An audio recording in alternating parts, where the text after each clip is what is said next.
One question people ask a lot is, should I hire this family member? Would you hire a family member to your venture? Talk to me. Let me tell you, my answer is mixed. Like the economist, is yes and no. I say no, first of all, because many times we find family members are poorly regulated. And I use that word regulated because really, what you want is for someone to come into your system, hit the ground running, and perform optimally. That's what you're looking for. But a human being is typically regulated internally by a set of principles, by a set of guidelines, rules that help him or her to behave properly. And say, look, I can't mess up here. My job is dependent on my performance, and therefore I must give it my best and go for it. What you, however, find sometimes is that when a family member is poorly regulated, that desire to give it the best, to put in my all, and say that my job here is dependent on my performance, is sometimes missing because he or she reckons that that job is for life, that job is his to have. They're keen to having an, an entitlement to that job. And so the regulation that comes from knowing that performance is what keeps me here and causes me to grow and have a career here is sort of missing.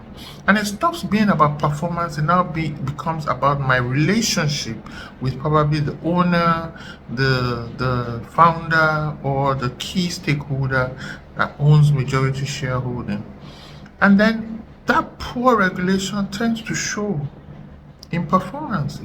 There's a laxity that sets a precedence, and other team members are so observant and they see and perceive a sense of unfairness, and therefore they cannot continue to give in their best because they see someone operating suboptimally, getting progress, and staying on the job that they are sweating for to make sure performance makes it out for them.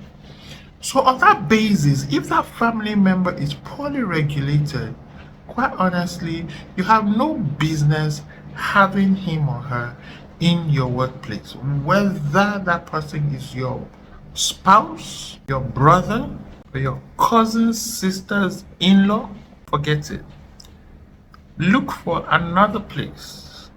Help the person get a job elsewhere where the sense of entitlement is nil or close to nil, so that a performance driven, self regulated person shows up over there and not someone who is entitled showing up here.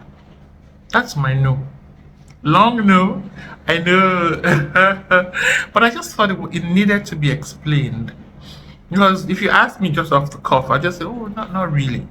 And that's not a helpful answer to you as an entrepreneur. The yes for me is where I identify a family member who is performance driven. If I have such a person work with me and is a family member, that's a plus, plus, plus. Because that person can become such a strategic asset to my venture. Not only is he or she carrying a familiar spirit around what I'm aiming to achieve, and an understanding of where we are coming from, and an appreciation of where we are going. This person then combines it with such level of discretionary energy that you find difficult to prompt and instigate in someone who is on from the outside and doesn't quite know the origins and where we're destined to be. If you can find a family member that understands intrinsically that your stay here and a lot is riding on your performance, then you have a strategic asset. Someone who is in the know and who is also delivering results. Marrying the two in a family member will help to take the burdens off your shoulder to a large extent. So that's my yes.